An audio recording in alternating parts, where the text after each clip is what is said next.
All right, Marcus, the All floor is right, yours, my man. cool. I'm going to right here while I'm starting to get started. I'll drop in a PDF in the chat. It's mostly like the workbook that I created um, to use out there at the workshop, and I'll drop that. I can put it in the school as well for those that are um, in there. And you can open this up while we're talking through if you want to, but also most of the slides, I'll share my screen. Most of the slides are follow along with it. It was mostly to give people at the workshop a place to kind of write and stuff. Um, so for Keith and David, I recently, I think it was last weekend, um, I had been asked to facilitate a goal setting workshop in out here in Lawrence, Kansas, and it was about a 9 hours over the course of a Friday evening. And um, let's see, it says it's paused. Why does that? A Friday evening and Saturday and stuff. And so Stu had just come on, asked me to come on and share some of that. And so during the workshop, I talked through stuff and gave them time to kind of think on a lot of stuff and write and stuff like that. And so obviously for the sake of time today, we're not going to spend as much time um, actually answering the questions or writing and stuff like that. But kind of wanted to walk through some of the tools and the resources and stuff that I shared with them, and um, some actions that you guys may be able to put into play yourselves as well. So, just for those that don't know who I am, Marcus Long, and husband, father of two. So I got 11 and 8-year-old, and one on the way. Spent a little over 21 years in the Navy. Retired about a little over 3 years ago, right around the same time that Stu did as well. And I invested in real estate, single family stuff most of the time when I was in the military. A couple years before then, I transitioned into focusing mostly on multifamily. So do a lot of multifamily syndications. We operate about 1,600 units or so. Have educator on there, not formally, but I like doing this kind of stuff. Sharing with others, helping educating our investors on real estate stuff. So I kind of identify as that, and then also serve as on the board of directors for a nonprofit as well. That's a little about myself. Um, this, kind of I put for the objective for the workshop, kind of to help the attendees like develop kind of a 3 year vivid vision. And, we kind of pulled that back in a little bit to look at some annual goals and then talked through some resources like the 12-week year and Brandon Turner's like 90-day intention journal and stuff to kind of bring it in a little bit closer and identify some like tangible actions to actually execute. And I kind of put this ship on here and stuff, and I like this like as a Navy guy myself, kind of the a nautical analogy, and just thinking about like the importance of kind of knowing where we're going and having a plan to get there and stuff. So if you kind of envision a ship leaving out of San Diego, and if we know we're going to Hawaii, then we can kind of go directly there, right? Um, but if we just head in that direction, even if we're like a degree or two off, like it doesn't seem like that much initially when we leave San Diego, but the further and further you go, you get further and further drifting like off course. Um, and so that's why it's important for us to kind of have an end state or somewhere that we're heading so that we can line up actions to get there.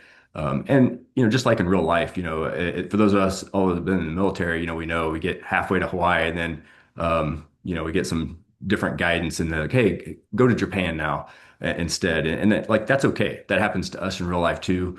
We're gonna change plans sometimes. Maybe you're in a career that you thought you would really enjoy, and you find out you don't enjoy it as much as you thought, or maybe you move the family to a certain location, and then you guys realize that you don't really like it there and stuff. And so, we're going to make adjustments and change those and stuff too. But at least we made those intentionally, right? Make those decisions intentionally. So this was obviously for the time that we were there, but I think that these are applicable anytime. We're kind of working on some of this stuff, and just to be present. And it's really easy for us to hop on our computers or our phones or whatever. And sometimes we use those as tools, but it's really easy to go down the rabbit hole of social media or looking at something else and stuff. And so, whenever you set aside a time to work on the goals and things, I just encourage you to kind of sometimes it's hard to sit in silence a little bit, but sometimes that's kind of what's necessary as well. And then just being honest and open-minded, particularly if you're doing some of this like with a spouse or a partner or something, being honest with yourself, with them, and then open-minded. Some of the resources I put in here are meant to be done with with a spouse or something, and sometimes some of the feedback that you might get might be a little bit challenging. Sometimes we think we're doing a better job in a certain area of our life than maybe the other person is. And so I know there have been times my wife and I have done this, and maybe something has been said that's kind of hard to hear. It's the reality. And so just if you're doing that, just encourage you to be open-minded and accept that constructive criticism. So I don't know. I know Stu is. I don't know about Keith and David if you guys are familiar with the Gap in the Gain book. So um, just the kind of the idea behind it. I love the book. It's sitting here on my desk and easy read, but just the concept. And I think that this is applicable pretty much in all aspects of our life, right? Whether it's our physical, whether it's relationships, whether it's in business, and almost anybody can kind of relate to this. And so I kind of start this off because before we just like jumped in and started working on vision and goals and all that kind of stuff. I just asked the people to kind of reflect back on like the past couple years, um, and think about some things that they were kind of grateful for, or progress that they had made. And the concept here with the gap and the gain is that let's say we set a goal. That's kind of where we're starting. And if we use a like weight loss as an easy example, maybe our ideal, maybe if I'm starting at 220 and my ideal is 200, at the end of that year I'm 210. And so a lot of us kind of beat ourselves up and we focus on the fact that we fell 10 pounds short of that goal, right? And so we kind of get frustrated, and that's where we really focus on. Instead of focusing on, hey, I didn't quite make it, but I did lose 10 pounds, and being grateful for that and positive and seeing the momentum, and celebrating that aspect of it. And so I think one other thing that's important to realize is what we a lot of times do is, you know, let's say that using that same example, if I got to 200 and it was, middle of October, what do a lot of us do? We start to move the goalpost a little bit further. So we're like, oh, what? Let's do 195, and try to go a little bit further. And then whenever at the end of the year, you get into the holidays, Thanksgiving and Christmas, and yeah, maybe I ended up at 198 or maybe even 202, who knows? But then we start focusing on that, right? We're like, oh, I didn't make it to 195. And like that wasn't really the goal to start with. We kind of moved the goalpost on ourselves. And so um, I just kind of started off by, thinking back over the past 12 months and stuff and trying to highlight some things that we have done successfully, or, progress that we've made in different aspects of our life. And the first thing we kind of started really here was like looking at about 3 years. So I don't know if you guys are familiar with the book Vivid Vision. Um, and it was, vivid, kind of the definitions: producing powerful feelings or strong, clear images in the mind. And this book was written really more focused towards like a CEO and for business. But it's also, can be applicable for, people as individuals or family. And, in the workbook, there was a page in there, I think, on the objective one and stuff, and it had some different pictures, and one of them is a vision board, right?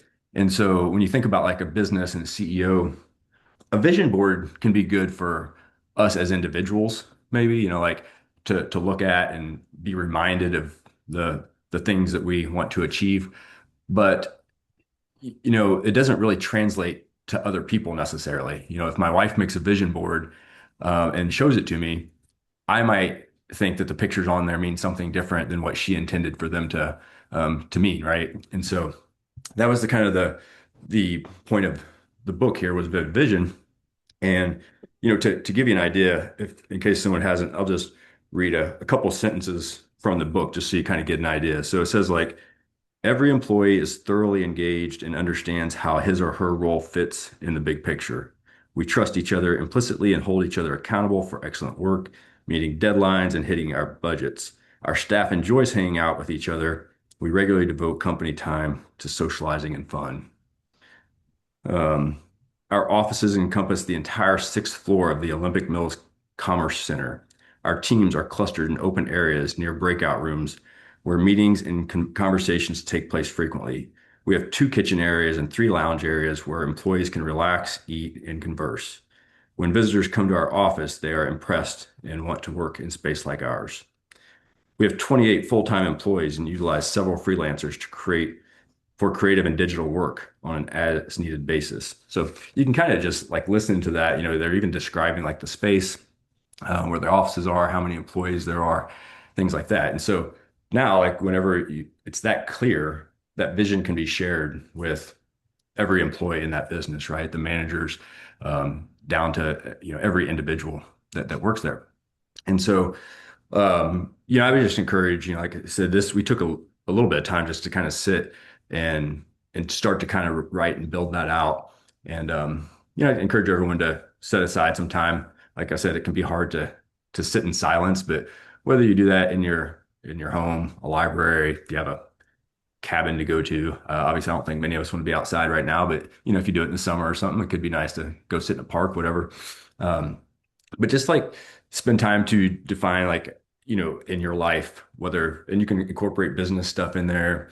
What kind of activities are your kids involved in? What does your house look like?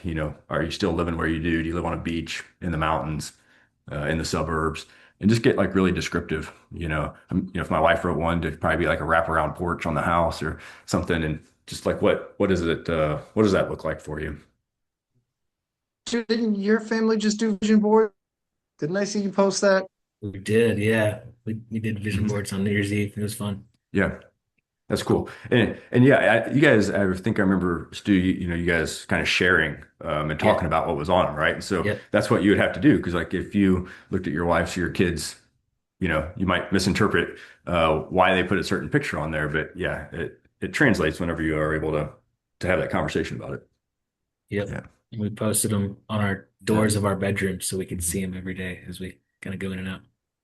Yeah, that's awesome. Yeah, we have a shared vision board that my wife and I put together, and we have it like I literally it's on my desktop as the background image, and then I also like have it on my little up there. I have it posted, and it's also on the refrigerator. So we see it all the time. Forces us to remember what we wrote and Yeah. make sure it happens. Yeah. Yeah, that's cool. I mean, that works, like you said, if you create them together or, talk about it and do it together, you kind of understand. If you're thinking about like in your business, probably the whole 100 people aren't going to build that together. And so that's, Yeah. writing it out in kind of paragraph format where it can be read and stuff like that. So that's cool. This next one, I know Stu is really familiar with it. I don't know if Keith or David have seen this, but the kinetic life circle. So um, we used to use this in the Kinetic Man Mastermind, and in the workshop, I kind of used it as we transitioned from our 3-year uh, vision into kind of some annual goal stuff. And this is just kind of a tool to look at these different areas, the different slices of the pie there. Faith, family, friends, health, these different areas of our life, and kind of just score ourselves, from a 1 to 10, where we think we are right now, whether you at this moment or over the past year, and do that. And in the workbook, there was a place I just asked them to kind of write down, um, you know, maybe the top three where they felt they were doing the best, and the bottom three where they felt could probably use some work or improvement. And, maybe as we went into kind of some of the annual stuff, they could just use that for some self-awareness, to, take into account, as they think about some areas that they want to focus on in the new year. Or maybe not, they might realize that they need to work on it, or they might realize that, hey, I'm in a phase of life that particular one is not my priority at the moment. Um, and stuff. But so that's a good tool, and something I did. I think some of the other men in TKM had done at some point in time as well, is to ask their spouse, to fill it out about, like, so I'd ask my wife to fill it out where she thought I was, right? And again, this goes back to the being open-minded, because you might not get the responses that you thought or hoped for. But I think that, if you ask them to do that, and you kind of do it independently, and see where are some areas that don't match up. Maybe I said I was an 8 and she said I was a 4 in something or whatever. And so I think that, if there's a couple areas like that, it might be a good, um, opportunity for, a conversation, and just some honest communication about why, you each kind of chose that. And, perhaps you're just the way you number or judge things is different, or perhaps there's very different views of how you're executing in that area. So that can be kind of a cool tool That was a to great use. exercise. I need to do that again. Yeah, So yeah, wait, it was. you I It's do hadn't so it done. funny. like you do it for yourself and then someone does it for you as well, and then you like, Yeah, you do it for yourself. You grade yourself, and then you have your wife grade for you, like where she thinks you are. okay, I And like then that. you compare the two to see like Yeah. where you are. And you can do the same thing for your wife. Like your wife does it for her, then you do it for her. Yeah, So it ends Yeah, up it's being so like I'm four funny. printing this sets. out. I'm printing this out. I actually did this yesterday, ironically, for like a self-assessment tool that we're using for a brokerage firm. And it's not this exact, pretty close. And we were even reading the questions, and it's like rank yourself. What's your best? What's your worst skill in each category? And she and I couldn't even agree on what the question was asking us, like the wording of it. She's like, "Well, I think this means this." I'm like, "No, that's not what that means at all." And then, We, you're like, "Oh, this is my best trait." She's like, "You're terrible at that." I'm like, "What are you talking about?" She's like, "You better not yeah, put that in. There's no way." Like, okay.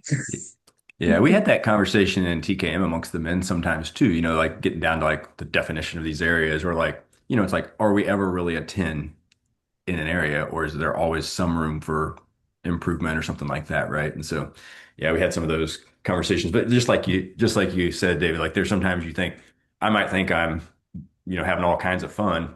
And she's like, you sit behind your computer all the time. Like we're not, you're not coming out and having fun with the family or whatever it might be. And so Yeah. I think Yeah. it, Or yeah, I'm kind like, of, "Oh, I'm patient." She's like, "Well, you used to be before we had the fourth kid. Now your temper's a little shorter than it used to be." I was like, "Oh, wow. Okay. Well, that's how she sees it now. Okay. Maybe I got to concentrate on that." yeah, yeah, absolutely. So the next section we kind of moved into this like annual goal setting, and I know Stu's familiar with this as well. We've talked about it in the past, but this is a resource that my wife and I have used, over the past few years and stuff. And so it's from Jay Papasan, the author of The One Thing, and they run a couples goal setting retreat. And so this PDF, I have the questions in this presentation as well as in the workbook that put in the chat, but you can find this PDF online and stuff for free, as well. And it just kind of, it goes through these different areas as you'll see, spiritual, physical, there'll be like financial, and some other as well. And what my wife and I often did was try to, spend some time over the course of a couple weeks going through some of this stuff like individually, on our own. And so when we set a date, to that we were going to kind of come together and meet, and over the years sometimes we've gone to a coffee shop, sometimes we, have went to dinner, or maybe we put a movie on for the kids and have just done it at home, different things depending on the schedule and stuff. But let's say, if we were going to do it January 31st, over the course of January, the last couple of weeks, I would just try to spend a little bit of time each day to look at a few of these, and maybe jot some notes. Um, the first couple of years, I would write a lot. I started doing it actually on a computer, And the reason I did that was because I would color code kind of like responses, color code and for each year, and stuff. And that way, I would write kind of my response in there and stuff. And then later on when we came together, I might like if I did my stuff in blue, I might put my wife's some of the things she said in green or something. So I know kind of whose input it was a little bit. And then I also had that like the next year when we went and started to kind of look at it. One thing my wife and I didn't do great all the time was, we said we were going to meet quarterly or 6 months and look how we were doing through the year on some of these.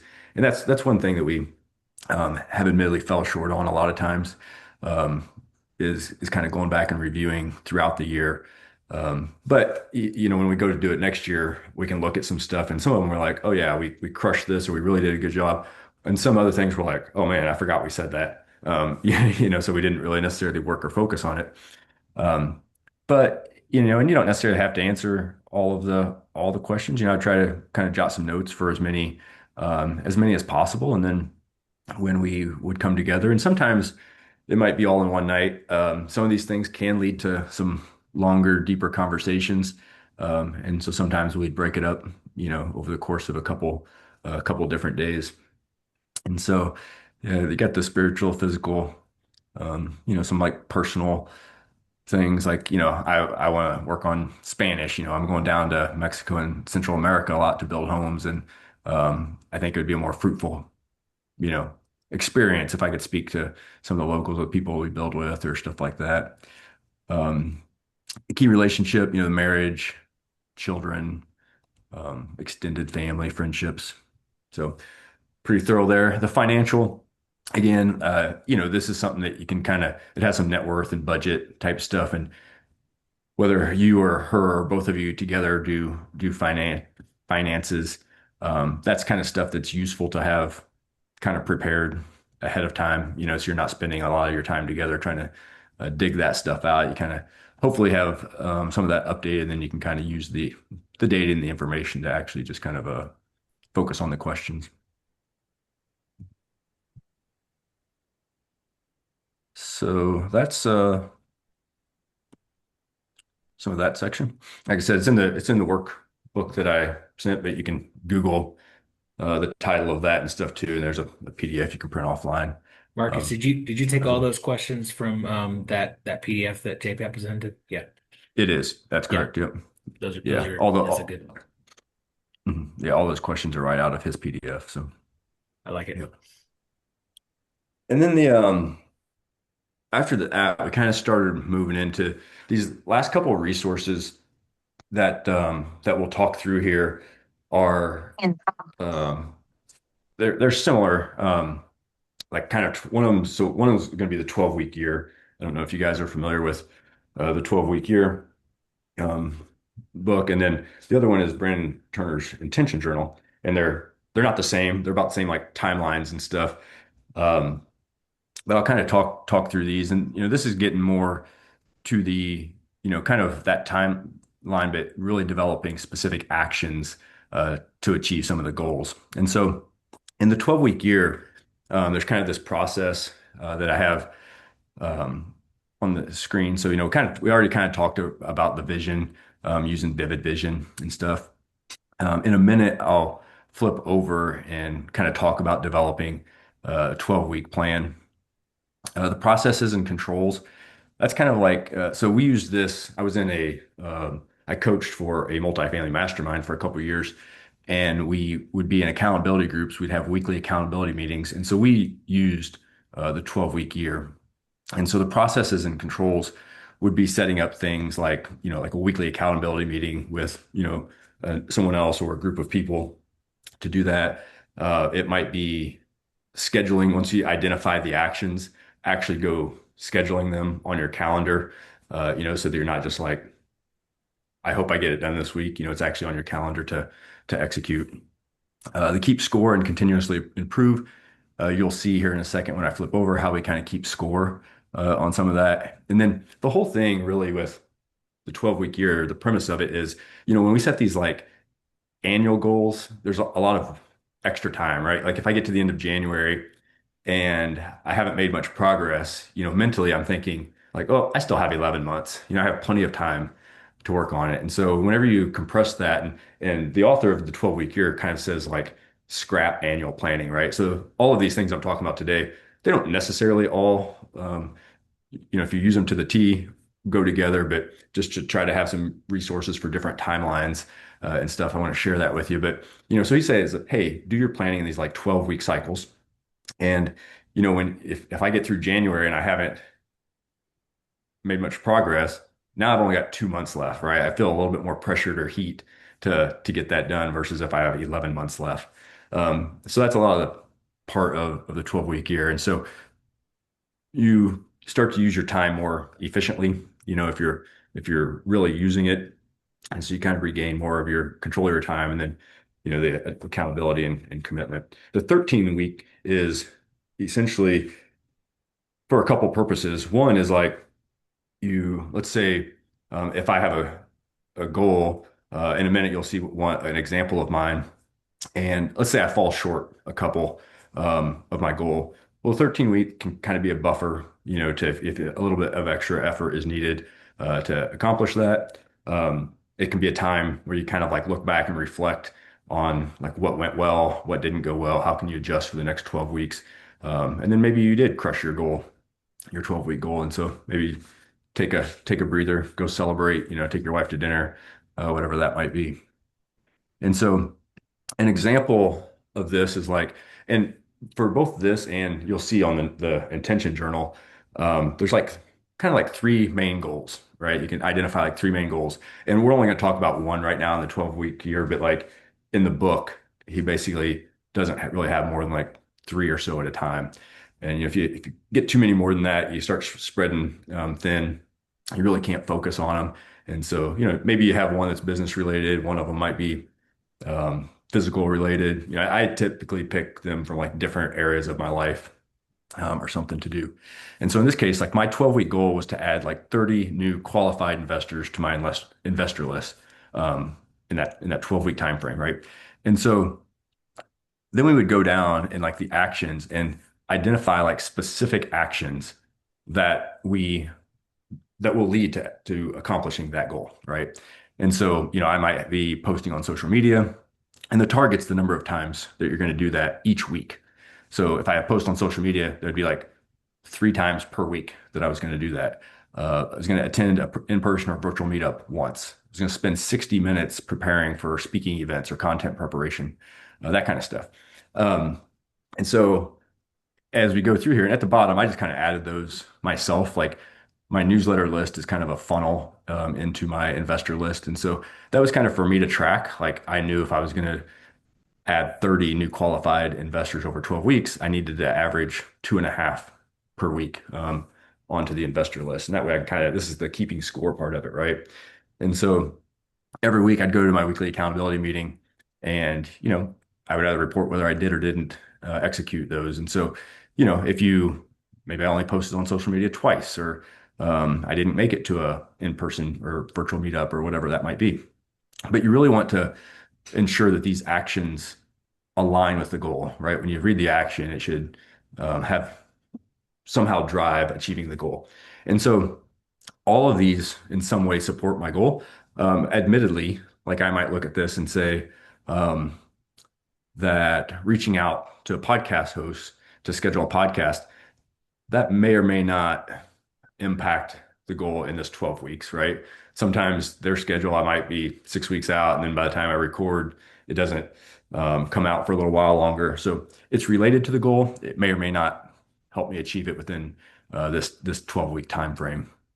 And then, on this, you can kind of, if you get to the end and maybe I hit 20 qualified investors, then I think about, do I have the right actions on there or do I need to adjust the actions?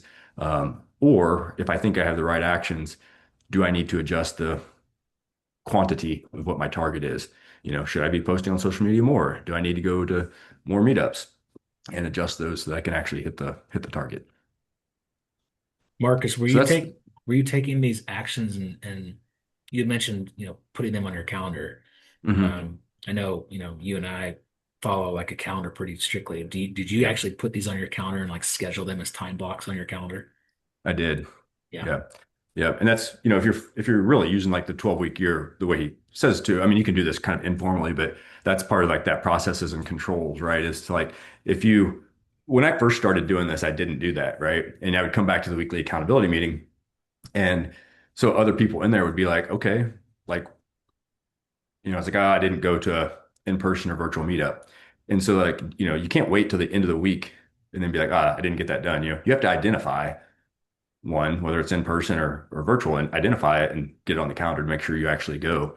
Or the content preparation, blocking off time to like, hey, I'm going to spend time to create a presentation like this or something.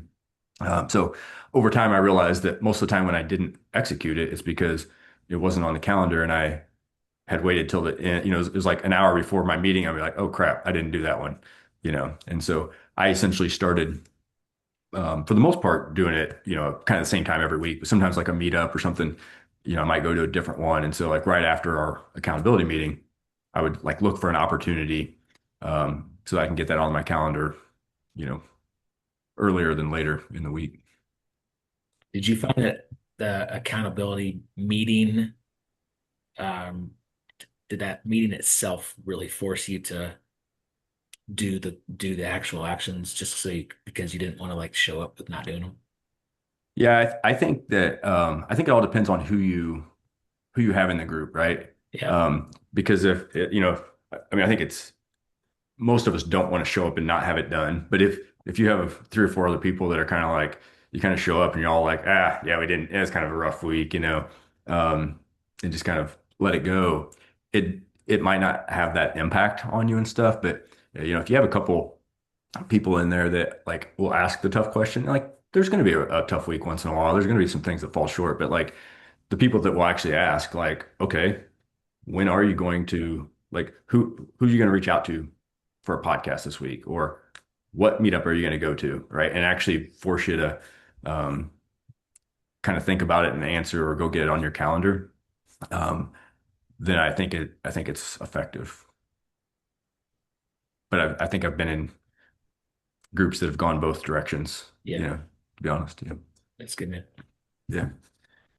Um, yeah. And then this, I don't know. I know Stu has had or used this or seen it in the past. I admittedly, like, I haven't really been using the book itself as much recently. I did for a while. I still got a couple here on my desk, but similar, it's a 90-day journal. And this was when he was still with Bigger Pockets. I think he probably has something similar with Better Life now. So I'm not like advertising or selling these resources. It's more about the action inside. And you can do this in your own notebook or on a computer or whatever works best for you. But in this one, and this is in the workbook, there's some of them have like places to write stuff out, but on here I mostly just have kind of screenshots. So in the beginning, there's three like 90-day goals. So this is pretty similar to the 12-week year aspect. This would be like one of my goals would be like the add 30 qualified investors to my investor list, right? Sometimes I might like whenever I was kind of struggling on the exercise aspect for a while, the goal might be to um, that I moved my close ring like, I don't know, 75 out of 90 days or whatever, it might be. But the three goals for 90 days. And you'll see in this book, there's quite a bit of repetitiveness of like rewriting those goals from like the beginning into the weekly, into the daily. And so, I mean, it's intentional.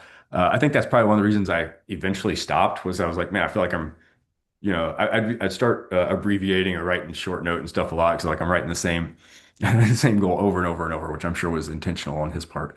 But yeah, on the weekly, so every week I would do this like on a Sunday. Most of the time, I would come fill out my weekly battle planning. So you're kind of like rewriting those three goals.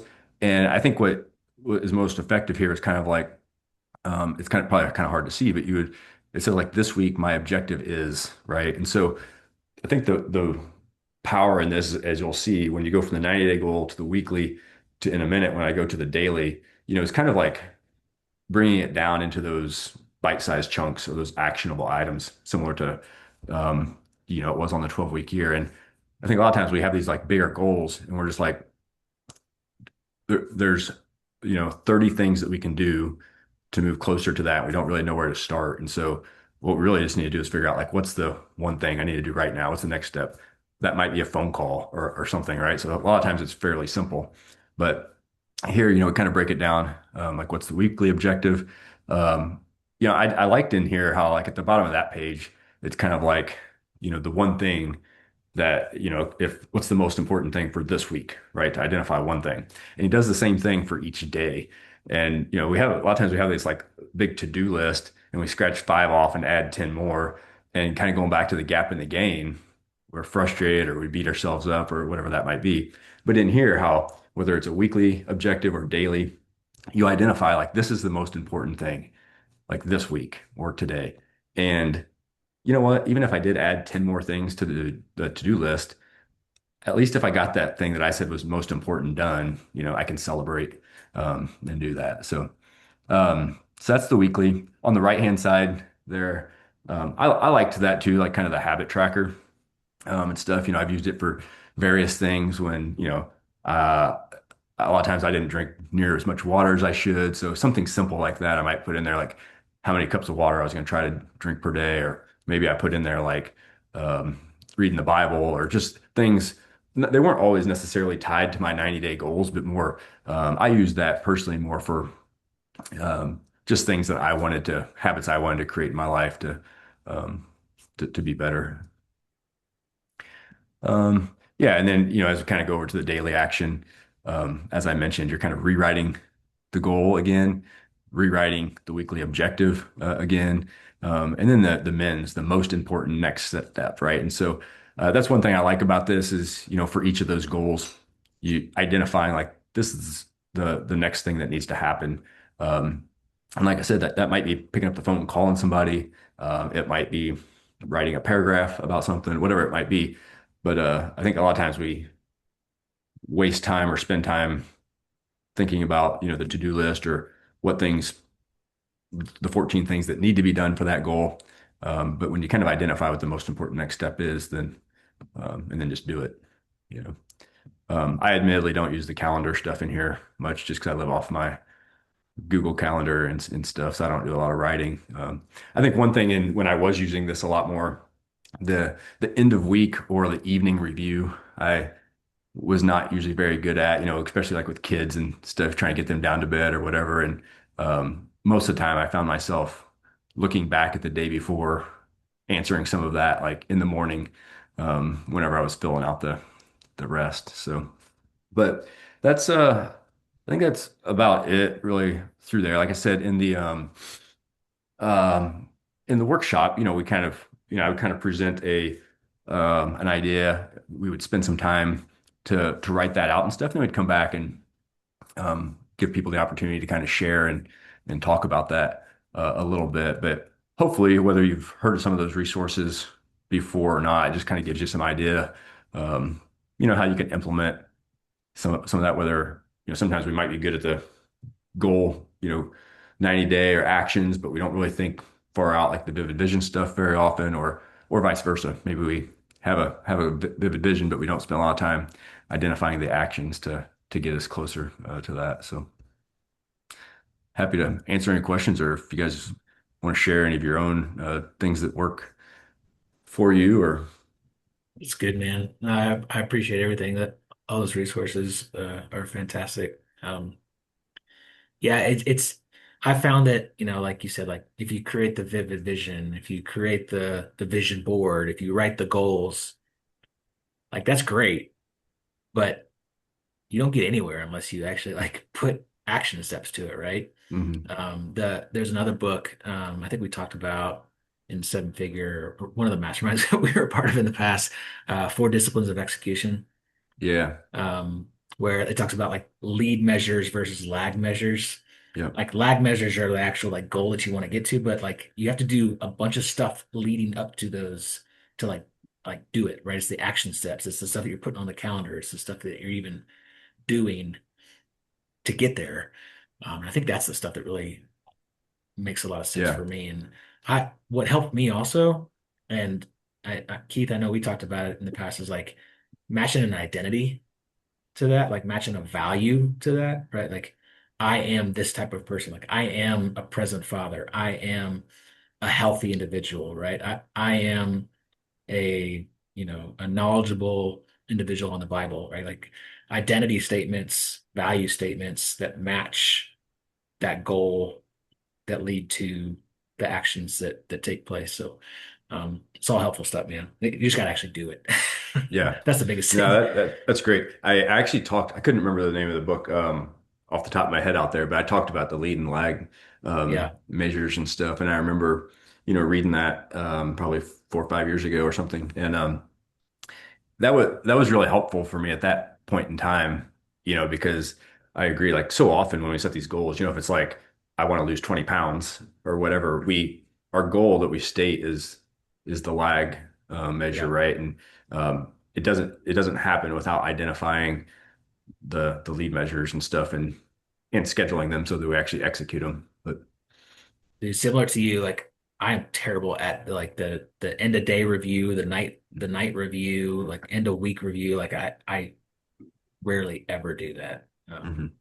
Are you guys are any of you familiar with like a Scrum board or like a Not familiar. Kanban I mean, I board? heard of it, but I'm not very familiar with it. It's a system that we used to use it when I was in my old company for projects like software projects or whatever. And you have all these big things that need to get done, but there's little tasks that you need to do to get there. So basically, if you have a daily meeting where you're talking, like you have your big goals, but then you have all these little stories or these little tasks that need to be done and assigned to certain people, and then you meet every day and be like, yep, I did that one little task to get closer to that goal, and everyone sees it. But if you didn't do it, everyone sees that as well because you're like, oh, I didn't do that. And so, like, the pressure's on you. I try to implement something similar with the real estate business, my property management company. And we were doing it for a while where we were looking at this Google task board basically that had like, let's say we had a tenant moving in or a tenant moving out, like all these little things we had to do. We had them all broken down so we can say, yep, done, done, done. And we checked it off as a group and somebody's actually responsible for it. I find that for me, that just forces me to like knock my goals out, right? And every day things change. Like, um, to get it to reach a certain goal, you may have like five things you need to do, but tomorrow you find out, oh shoot, I did these three things. Now there's these other five things I need to do. So you add those on there. But I mean, being able to just cross stuff off to show that you're making progress and then you know what you need to work on next, it kind of forces you to do it. Versus just having a vision board where you're like, yep, I'm going to do these things this year. Did the accountability piece? I haven't been in an accountability group in quite a while, and like that piece alone, like showing up every week, and to your point, Keith, like checking something off the list, like knocking it off, but like having someone else looking at you, like, did you do that? Yeah. Like that was huge for me, and I was wildly more successful knocking stuff out when I was in a group that like met every week and like held you accountable to that. I haven't been Yeah. in one of those in quite some time. Yeah. So I probably need to get back in one. For sure. I mean, I'm always better if someone else is relying on me versus if I'm just relying on myself, right? Like I can disappoint myself, I can't disappoint other people. Yeah. So Yeah. like when I meet like with some of my investment partners on a weekly basis, like we'll assign tasks from the previous, at the meeting due next week. And sometimes like the day of the meeting, like, hey, we're updating the agenda. What do you want to put on there? I'm like, oh shit, I never reached out to the billboard people. And I'm like doing it like right then because I'm like, I don't want to show up to this meeting that and not at least trying to do it. Yeah. But Yeah. but yeah, I mean, without a doubt, I have those big goals, but I need those like daily tasks. But if they just sit in my like big task calendar, if I don't put them on my daily calendar, they don't do anything. But at least in Outlook, I can, drag it over my Gmail. I can just if I didn't do it, I'm dragging it to the next day. So I'm gonna have to do it regardless, or I'm gonna have to reevaluate like, is this a priority? If I keep kicking it down the road, like, is it really something that I have to do? You know? That's good. Love it. Oh, Marcus, this was good, man. I Yeah. appreciate you sharing everything. I did not see it get attached in the chat. Yeah. If you could always, if it's too big, you could always send it to me in an email. And I'll share Okay. it with everybody. Yeah, I'll take a look. I thought I dropped it in there, but I may have not. Maybe I just didn't push return, but yeah, that's probably what happened. I put it in there and then didn't actually do it, but I'll Oh, there it is. yeah, sorry about that. Got it now. Cool. Um, Sweet. Anybody else have anything Hey, quick question. I, else? I joined late, but tons of good stuff, Marcus. And Thanks. Stu, you could probably answer this. Do we have like a spot on the platform that just has like book recommendations? I know I've seen like posts about There's it, a or like thread. Yeah, there's a yeah, like post threads and thread, stuff. Is but it there gets is there a lost in way to translation. exactly? And I can go back and just look for that, but is there a way to like have like I don't know, a running list that's Yeah, maybe let me not a think thread? about that. It's a great point, great idea. I don't Just know, because David. I keep hearing and seeing stuff, and I'm like, "Oh, I gotta go back and find that thread." Yeah. But Yeah, that was So just a do you thought. use the categories you're talking about on school, right? yeah.